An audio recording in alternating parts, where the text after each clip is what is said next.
We will be talking with Tamaire Ojeda, or Tammy, who is a dietitian, studied at the University of Puerto Rico in Rio Piedras campus, and internshiped at the VA in the Caribbean health systems, also in Puerto Rico. She gives us some insight on mindfulness, as well as some insight or even tips and tricks on how to prepare simple yet nutritious meals for physicians on the go, anybody with a busy lifestyle. So sit back, grab a healthy snack, and enjoy.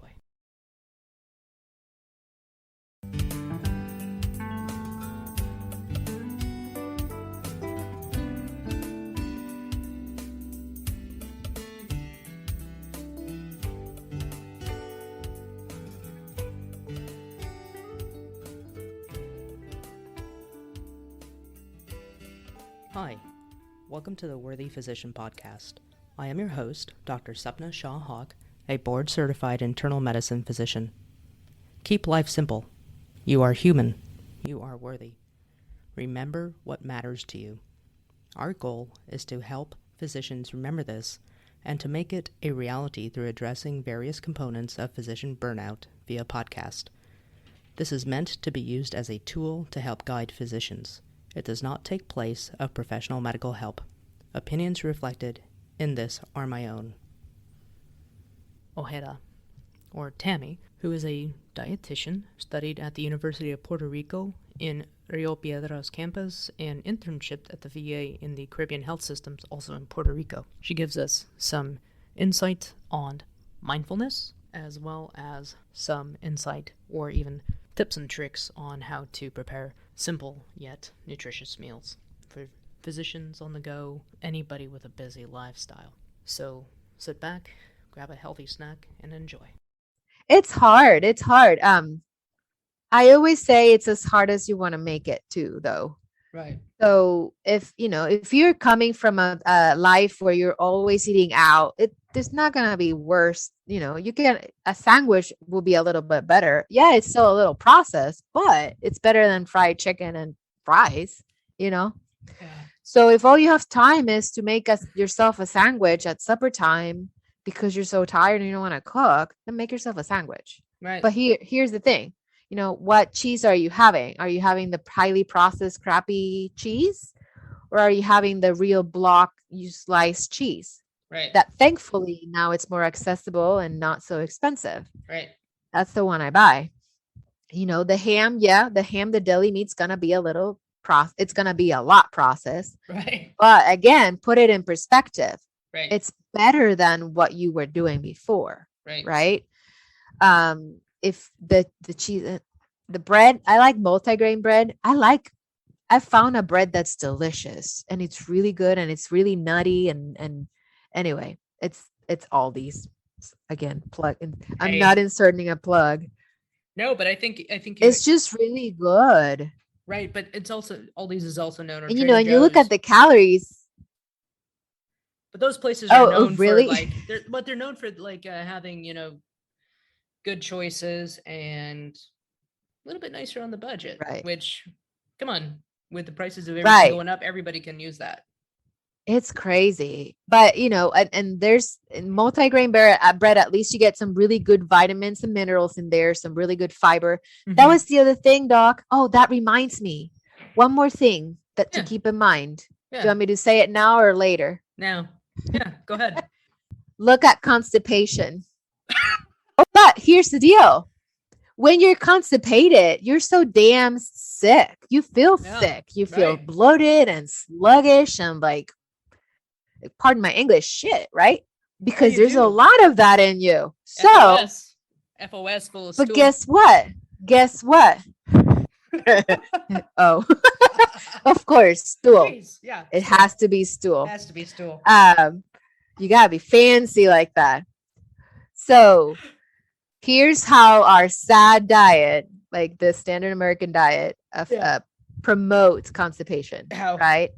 You drink a bunch of soda, no water. You need water for that fiber in your intestine, if you eat fiber, to go down, right? To push down. Right. It's low in fiber because fiber is found in plant foods. this is part of why I really, really, really not like the keto diet. Why's that? Because fiber is found in plant foods and you have to eat so much plant food to get the amount of fiber that you need. Well, not so much really. If you eat, let's say, fruit, one fresh fruit and a fresh vegetable in each meal, you have all the fiber you need, pretty much, fairly. So, and then you need the fiber. So processed food, that's where I was going. Processed foods, how we normally eat in the American diet, don't have any fiber. Right. And if they have fiber, is the crappy fiber that will make you have diarrhea for life and drive your family crazy because you're going to be farting your life away. It's true. You're laughing, but it's true. No, the reason why I'm laughing is because it made me think about. So constipation is a big thing for me, right? I try to actually track my fiber. I track my sodium. I don't want to be constipated because I feel like the world's gonna end, and that's one thing I can't tolerate. So when I do have issues, it's usually because of last week. It was because of food poisoning. I'm just gonna say that. It was, and if nothing else, it was a salad. Yeah.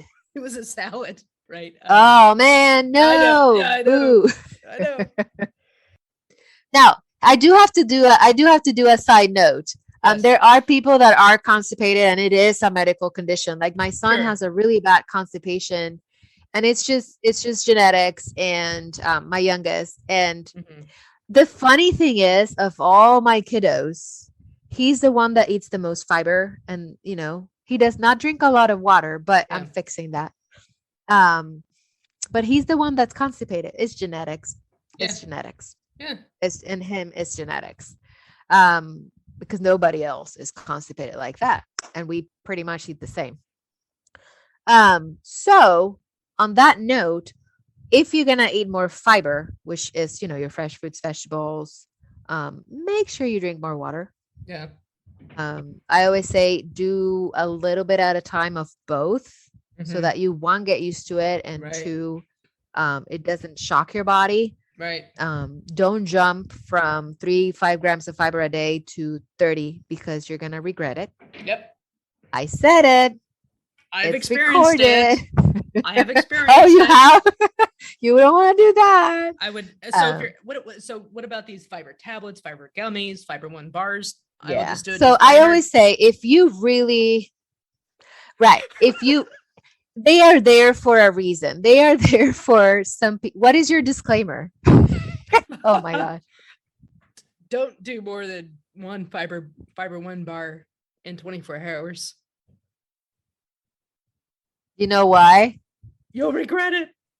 Yeah, but you know why? It's that chicory root fiber. That's why I was saying, like, the crappy fibers they add to high fiber foods, quote unquote. Jesus Christ, how is that legal? So here's the deal. In the big scheme of things, it's fiber. Right. It's just the way our body processes it is a little different than if it was fresh fiber from your food. Right. So my recommendation on supplements, any supplement, right, protein supplement, vitamin supplement, of course, read the instructions, the ingredients. Oh my goodness. If you really are not, no, you're good. If you really are not able to have the actual like fresh food or fresh fruits, fresh vegetables, whole grains, healthy proteins, then the next best thing is your fiber supplement. Then the next best thing is your multivitamin. But I'm always so scared when I have patients coming in with bags of supplements and all they do is supplements, because all of that has to be processed by your liver. Right. All of that's going to be at some point processed by your kidneys. Right. So when you're having daily intake of 20, 30 supplements that I have seen people do, sure, it's scary. Yeah. Because I'm like, are you really that against an apple or a banana or a mandarin orange or a salad? Really? Well, some people just tell me, I can't do it. I don't like fruits. I don't like vegetables. That's even in the medical profession, right? Me, I love fruits and vegetables, and but there's some people that don't like them, and I can get that. And maybe that's where the Fiber One bars actually belong. That and guac. Right. But you have to be careful. You have to be careful with those. Any fiber supplement, because it's not a fiber that our body. The only one that I'm gonna say, psyllium. Right. It's one of those fiber supplements types that it's a little bit better and it's more natural, so your body does process it a little bit better. Right. But it doesn't have vitamin C like an orange. It doesn't have the B vitamins, folic acid. It doesn't have that. So then you're having to supplement that. I always say, if you're really that against, find, even if it's 2 that you like, even if it's, just tomatoes and I don't know, oranges, and then start with that. Yeah. And then try to see how else you like. You can try vegetables. So an example, my case, I hated vegetables. I did not eat vegetables. In Cuba, we do not have vegetables. We don't know what that is. So we have starchy vegetables, potatoes, sweet potatoes, but that's it. Lettuce? I don't remember eating lettuce. Right. Maybe a tomato here and there, at least when I was there. Right. So I did not grow up eating vegetables. But one of the things I decided when I was a dietitian, I was like, I'm not going to tell you to eat vegetables when I don't eat them. So I started finding ways to put vegetables in my food. So the one way I started putting vegetables in my stews or in my soups or even in my beans. Like I would put carrots or green beans. It's crazy, but something to give it something flavor that I am used to, so that then I could get used to that texture. And then I got used to it. So then I moved on to canned, just plain canned, right? Then I moved on to fresh, but I steamed it. Okay. Right? Yeah. And then I moved on to fresh. Now, granted, I cannot eat fresh broccoli or fresh cauliflower. There's no way you're going to make me eat it. But I eat it steamed. I microwave it. Yeah. No, I microwave it and it's awesome and it's delicious. Or the air fryer. That's my favorite. I love the air fryer because the Instapot, the Instapot and I do not get along. It's much smarter than I am. But the air fryer, I have one that I have not used yet. Yeah, it's a little intimidating. But, here's a tip. What's that? You get a tip for air fryer and vegetables. Yes. I use frozen vegetables. Usually I'll get like frozen broccoli or frozen cauliflower. Yeah. Or I'll get like sliced carrots or even baby carrots. So you don't even have to slice those. Oh, well. And then you toss them in a little bit of oil, just a little bit of oil, salt, a dash of salt, a little bit of pepper, as much pepper as you want. Yeah. Put them in the air fryer. Oh, no, wait. Garlic powder and onion powder. That you can put as much as you want because it's delicious, especially garlic powder. Exactly. But be careful if you don't like strong flavors, because garlic powder specifically is going to give it a lot of flavor. So you may want to start with just a sprinkle and see how it goes.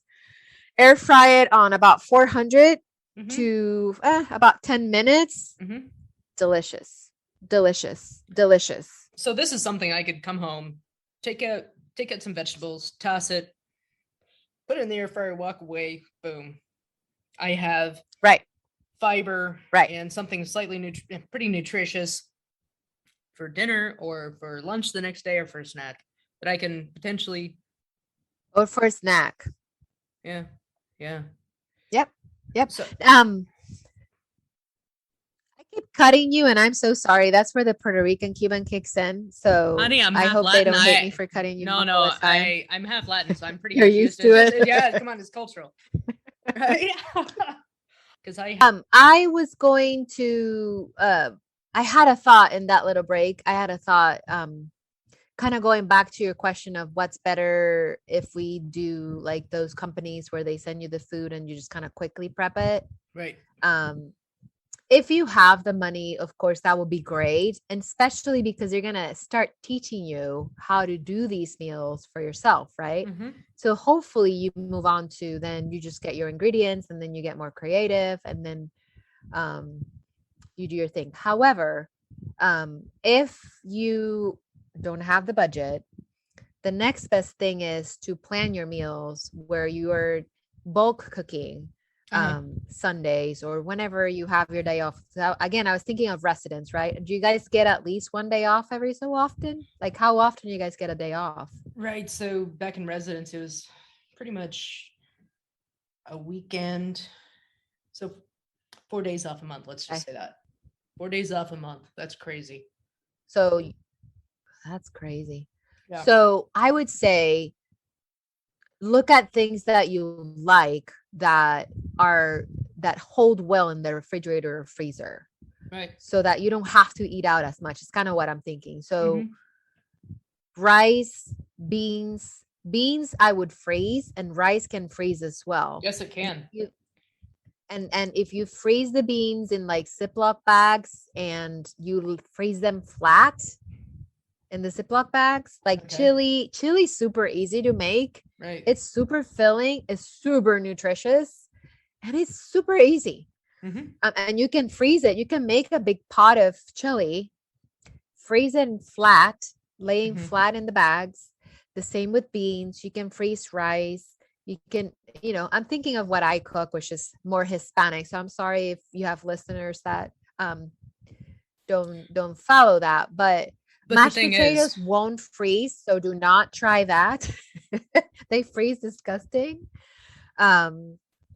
But you can make things again ahead of time. You can season your meats ahead of time. You can thaw your meats ahead of time. Sometimes I would use canned chicken instead of fresh chicken because I didn't have time to thaw it, and that's okay too. It's better. Again, what's the alternative, right? So that was what I was thinking. Because I had to do that a lot before. I didn't have a lot of skills and interest in cooking. I would just like cook in bulk. Right. And so Sundays I would do all like big piles of rice and beans and but normally what I do now is that whenever I cook, because I don't have a lot of time either now. I just love cooking now. Right. Whenever I cook, I try to cook extra or double so that, let me see how I can explain it. So we have supper today, right? It's lunch tomorrow. So then the extra is lunch tomorrow. Yeah. And you can stretch it by adding something to it. Right. And if it's like rice and beans, then I'll make even more because then that can be my supper the next, couple of days later with a fried egg or, whatever else I want to make that day that's quick. So then that's a meal that I cooked in 20 minutes rather than 30 or 40. Right. But I'm here to tell you, cooking seems, if you don't like it, it's horrible, right? But if you like it, start looking at recipes when you have time. There's a ton of apps that you can search for 20-minute recipes, 30-minute recipes. I have a book that it's recipes for 15, 20, and 30 minutes. And that's a big deal, right? Because they're super easy. Yeah, on my day off, like last summer when we had our garden. This summer we didn't have a garden. The kids just kind of pretty much pulled up all the tomato plants saying tomatoes. Like, no, that's not how it works. But it was it's a creative process for me. I really got into cooking, particularly during the pandemic. And I don't mind spending 3 hours doing things from scratch. But on the days that I work, and mind you, I only work part-time, it needs to be 15, 20 minutes, something quick. And a lot of times it's going to be fish or tofu or shrimp. And we do a lot of Latin cooking because, again, it's going back to the beans and the arroz con pollo or frijoles con salsa. You can make a meal out of that, right? And so it's a lot of, you can do it in bulk. It's easy. It's called the slow cooker. And like we just said, the frozen, that's true too. The frozen vegetables you can steam in the microwave 6 minutes and they're done. And you can drizzle a little bit of oil on them if you want, a little bit of whatever you want to put on them. And that's not cheese sauce and a ranch. And then you're good. A ranch. And even if it's ranch, here's the deal. Yeah. Even if it's ranch, if you're eating vegetables, I would rather you have it with ranch than not have it at all. Okay. So dip it instead of pouring is what I would say. Dip Right. your whatever vegetable is in your ranch instead of pouring it like my Right. husband does. But I it's a have very not gotten Kansas through thing. him on that one.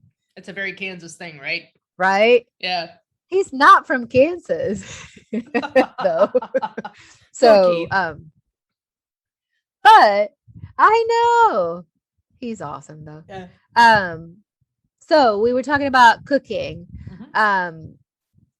Here's a tip for somebody that is, let's say, you have a resident, so a healthcare worker that's super busy. They don't know how to cook. They don't know what to do. Look at the plate method. Okay. The plate method is like my kids use it for planning their lunch whenever And they took how lunch. old are your kids? So when they used to take lunch, to school, my oldest was before COVID, Right. 10, 9 Yeah. or 10.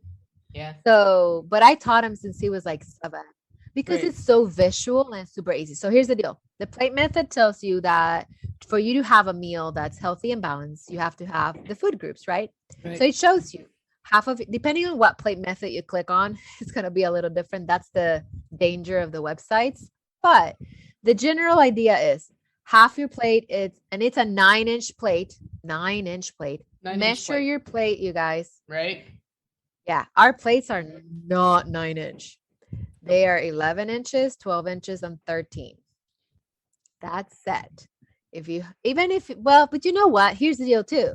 If that's keeping you from eating out, it can be a 13-inch plate. It's fine. Yeah. So half of it is vegetables, salad, roasted vegetables, steamed vegetables, raw, whatever you want, raw vegetable, tomatoes. Like my kids love to put the cherry tomato, my youngest, Yeah. just fills the cherry tomatoes on the plate. Yeah. And then a quarter of your plate is whatever protein you're going to have. Right. Preferably not fried or breaded. So no chicken fried steak, right? No fried chicken. However, again, if it's if it's keeping you from going out to eat and that's Mhm. all you have, then Mhm. a quarter of your plate is going to be a little piece of fried chicken. That's it, Sure. so it's fine. Sure. Right. Are you, and then the other quarter is your grains. So you're going to Mhm. look at, rice, beans, mashed potato, grains and starchy vegetables. So your Sure. mashed potatoes, your sweet potato. You can bake a potato in like 8 minutes in the microwave. So Oh it's yeah. not technically baked, but it's the same idea. Yeah. And you can Google a recipe to how to bake a potato quickly in the microwave. So I'm not going to bore you with how to do it. Now But just it make can sure be you done. poke holes in it.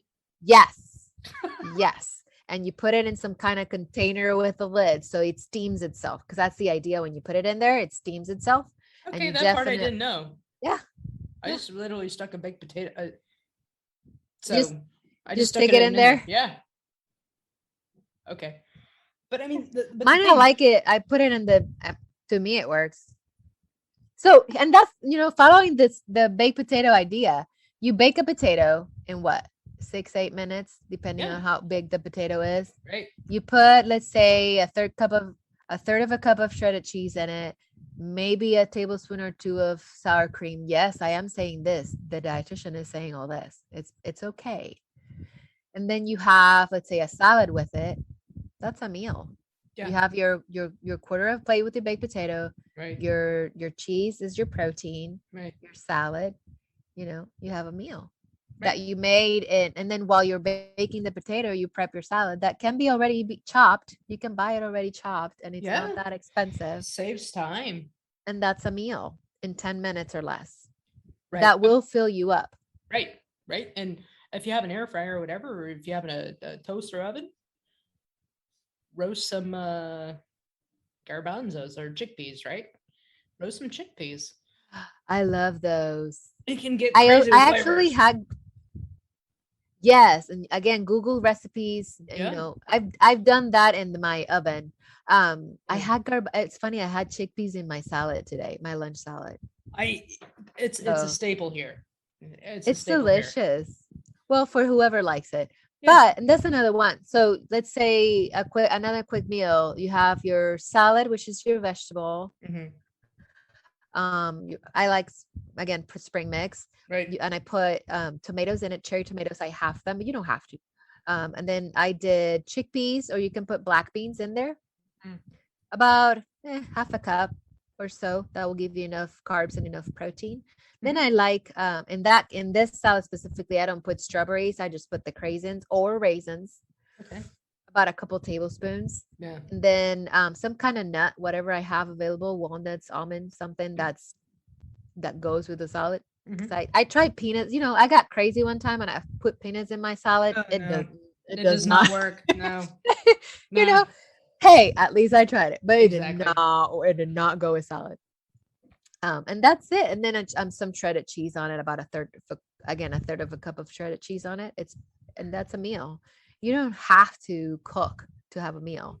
Right. You have a sandwich, an egg sandwich. You make Mhm. a omelet. You can Mhm. make an omelet real quick. It's not gonna take you that long. Yeah. Couple slices of bread, steamed vegetables or baby carrots on the side, and Yeah. you have a meal. Yeah.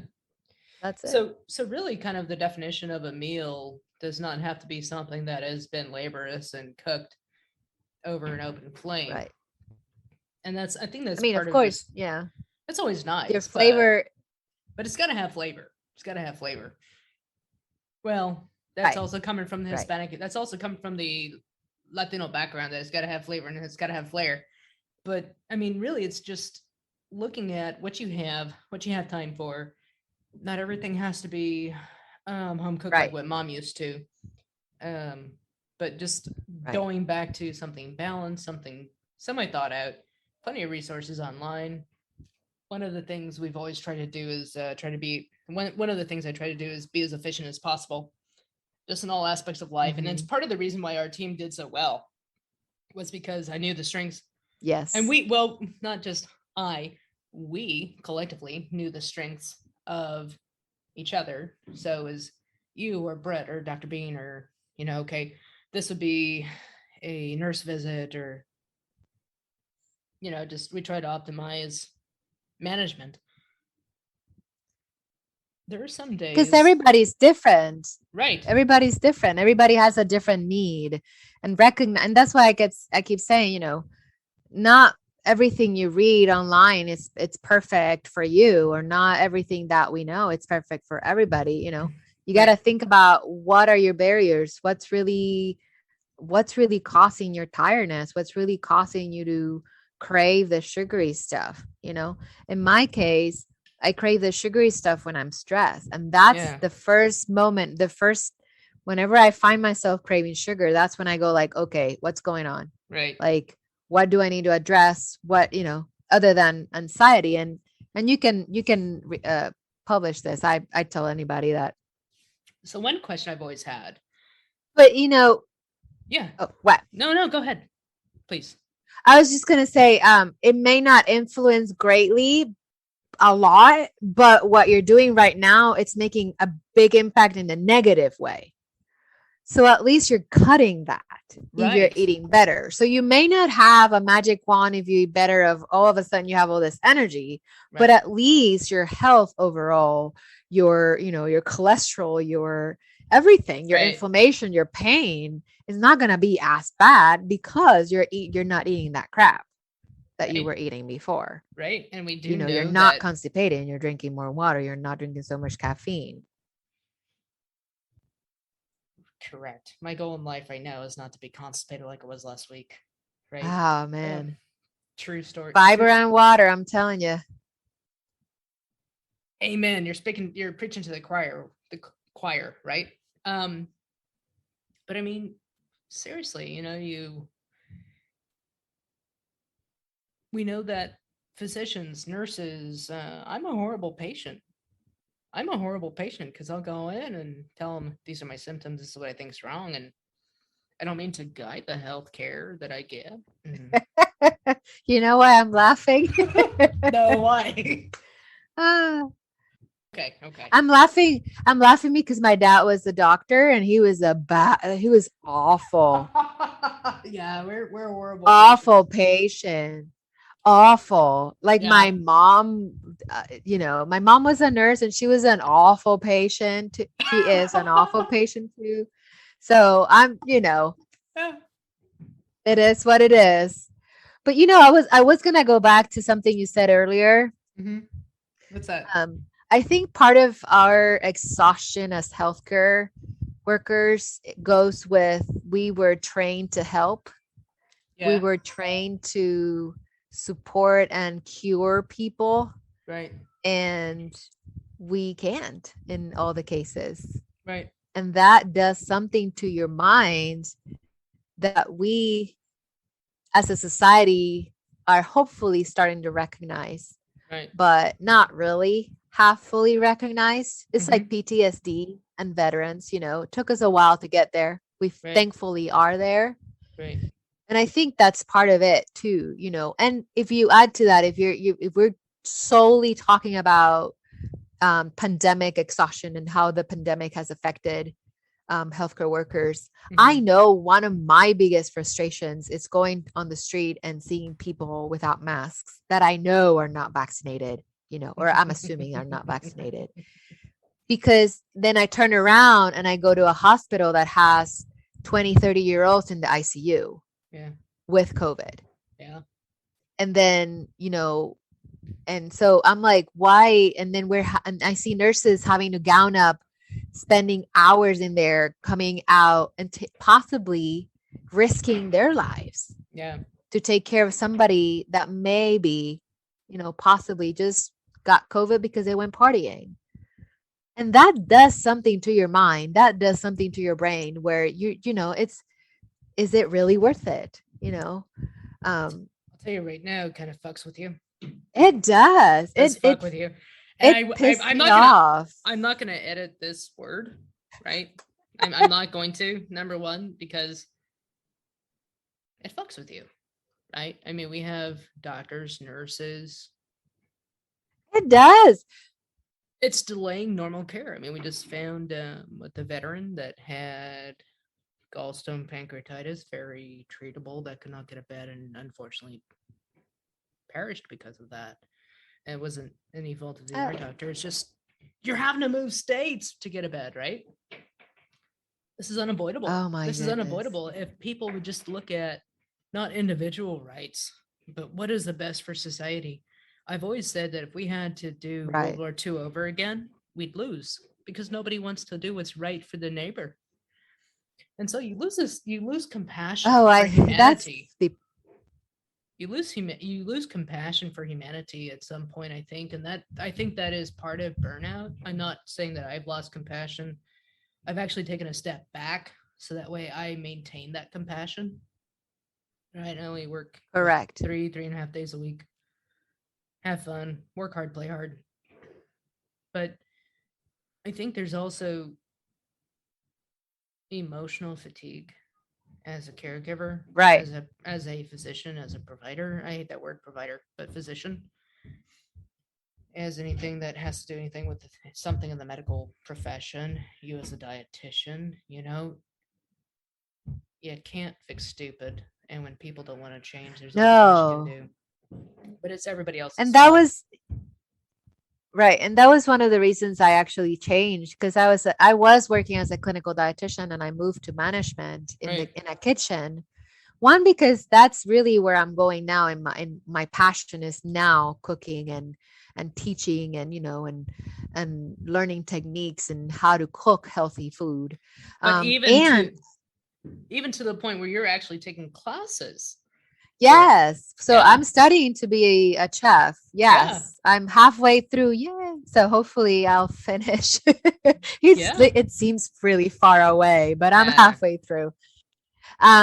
But the other reason why I left is I was just so tired of explaining to people why the keto diet is not healthy, why the high. Yes, it works for some people, very, very minimal people, and it's a medical necessity, right? Right. But in the big scheme of things, no, yeah, it will help you maintain, manage your blood sugar better and you'll get off of your insulin. But guess what? Can you maintain this your whole life? No, it's not maintainable. We know exactly. we know that it increases, worsens kidney disease, and it accelerates coronary artery disease, right? So, I mean, But and that's where I go, like, then why? So I got tired. I got really tired of stupid influencers, and I just got tired. I don't know what else to say. I just got tired. but And you had I that, knew I had to switch or I was gonna. But I do miss that part, though. It's kind of funny that you mentioned that, because I miss the part where I talked to people and I learned about their choices, and the little bit I helped, yeah, I could see a difference, right. like the patients that our team had, the ones that really wanted to change. They And did it was well, funny because for the most part, they got to me because I know you offer them for a lot, like from day one, the yeah, dietitian. right. But it's funny because most of them declined it until you were like, it's either this or, what's coming next. Insulin. You always said something like that. Yeah, it's like either this or Right. insulin. And Which they one were do you like, want? oh no. Not insulin, right? It's Right. like saying Or you have, it's a death or sentence. dialysis because your blood pressure is super high, Right, So exactly. what do you want to do? Right. So, and then they got to me and, we made it realistic. And you and I talked about, what would be the best thing. And then Brett, the pharmacist, came in the picture and, hey, this guy's really using, and you guys stressed it, what I said. And I could come to Brett and say, Brett, I really think the insulin he needs is this because, Right. but I think that was part of it. Because I never said, I think it needs to be that. I would always say, because, this is his eating pattern. This is what he told me. He's sleeping breakfast. He doesn't really, let's look at what others it's there for him. Right. For the most part, it worked. You always have your exceptions, but, well, I'm not really great. I'm not a big fan of like measures, because I don't think that patient outcomes should be put on the healthcare team completely. It's, the patient's responsibility to take yeah, ownership of their health. I agree. Having said that, we had an awesome team that really had awesome measurements, right? Yeah.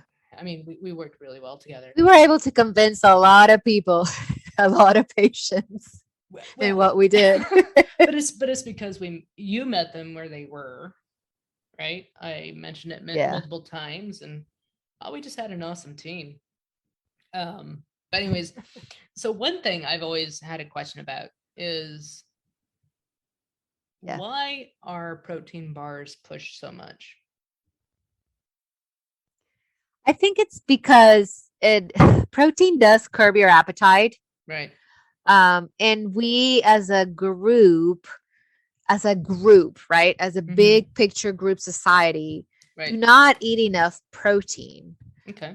But we do not eat enough healthy protein. That said, we tend to do a lot of bad carb loaded meals, right? So is that going to be like most? It does help to fill for the protein bars. Yes. Like everything, it depends. I always tell my patients, if you want to go that route, I will back you up. However, read the ingredients list. How long is that ingredients list? Is it 20 ingredients? Is it 3? I have a protein. I have protein powder in my house, but the protein powder I have has 3 ingredients, and they're all food ingredient. Like they're all.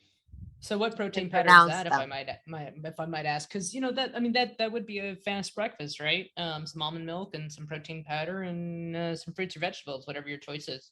Or even regular milk, if you're okay with that, right? It depends on your. I'm lactose intolerant. Okay. Oh, right. I forgot. So I don't remember the name. I know it's an Abbott product. Right.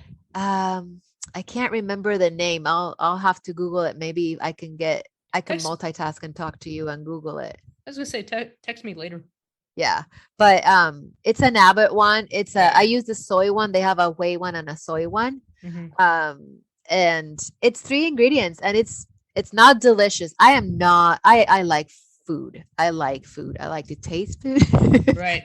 So I am not fond of processed or any supplement, but fills the gap. Like when I had my thyroid surgery, it filled the gap where all I wanted was something cold, and I made me a shake with protein powder. Right. So I'm trying to multitask, but it may not be working You're very well.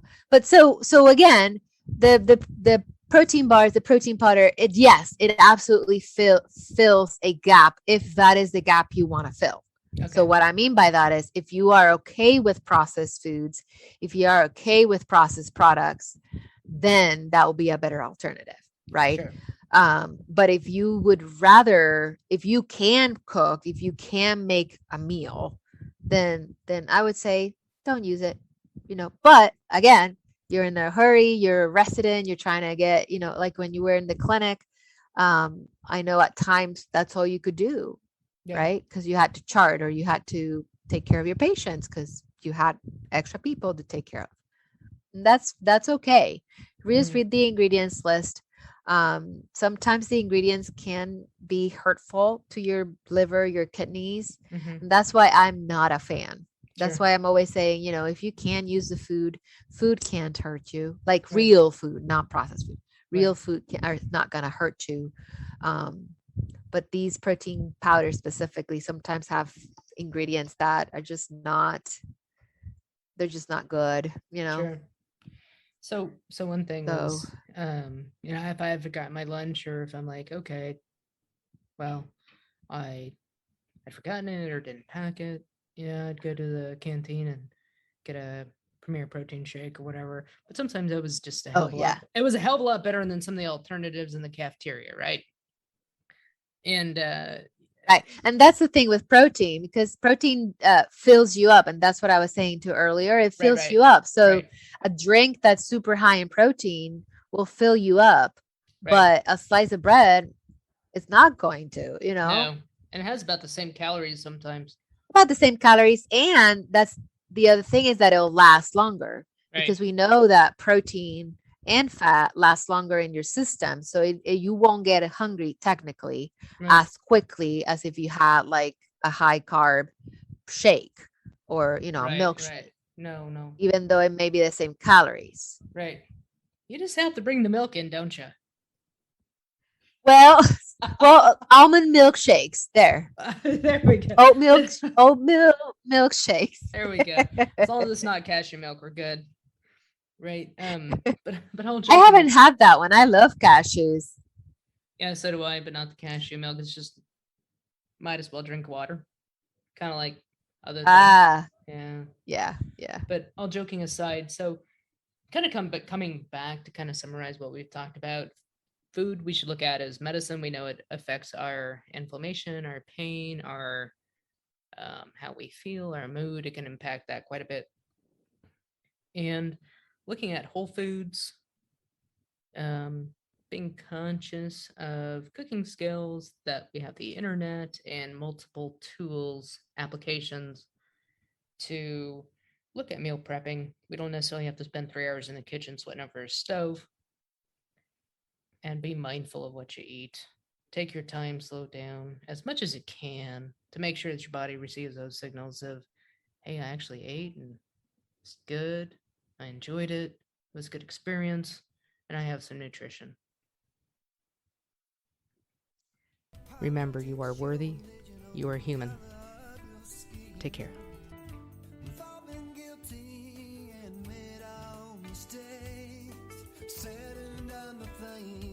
To perpetuate the hate. Hey, I think it's time to turn around. Hey, and begin again. Hey, I think that I can look in the mirror and start again. The second time around, the second time.